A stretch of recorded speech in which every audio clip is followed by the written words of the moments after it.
Hey everyone, I would like to talk about the dictates of prophecy.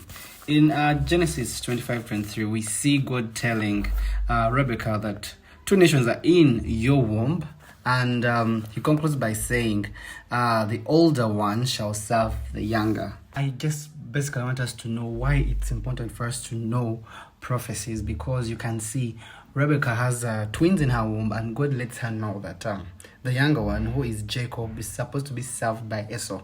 Now, in the later we see Isaac is going to bless Esau instead of Jacob, so he sends Esau to go and get him a nice meal, blah blah blah. But the mother was hearing, if Isaac ended up blessing Esau the older, everything would have gone against prophecy, against what God had mentioned.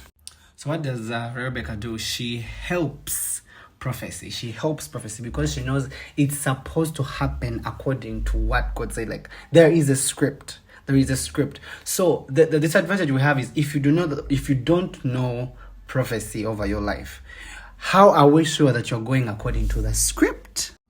What do I mean by script? I'll give you an example. In Jeremiah 1:5, the Bible says, before I formed you in your mother's womb, I ordained you a prophet. I ordained you, like, you're supposed to be a prophet. Jeremiah is supposed to be a prophet. So many of us are out here, we are doing things. Let me give an example. You're supposed to be an engineer, but you're all the way down in law. You're supposed to be a prophet, but now you've been given the office of a pastor. You're supposed to be in Canada or UK, but you think you're supposed to be in Uganda. Or it could be the other way around. You're supposed to be in Uganda, but you're running after a visa thinking you're supposed to be in UK or Canada. Remember, prophecy foretells. You know, I'm an author, so when I write a book, when I have a character called so-and-so, that so-and-so is supposed to follow a certain path. The problem is we don't know which path we're supposed to take. We're supposed to go back to God, the author of our prophecies, and find out about our kids, our husbands, our wives. What are we supposed to do? What are we supposed to be?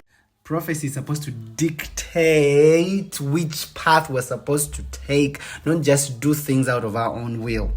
If his word, for example, the primary prophecy has said that you will lend to many, many nations, that you shall not borrow. What are you doing borrowing?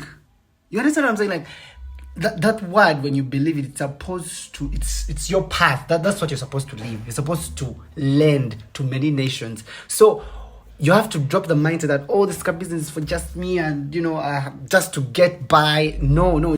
So find out through his word what God expects your life to be and walk that path.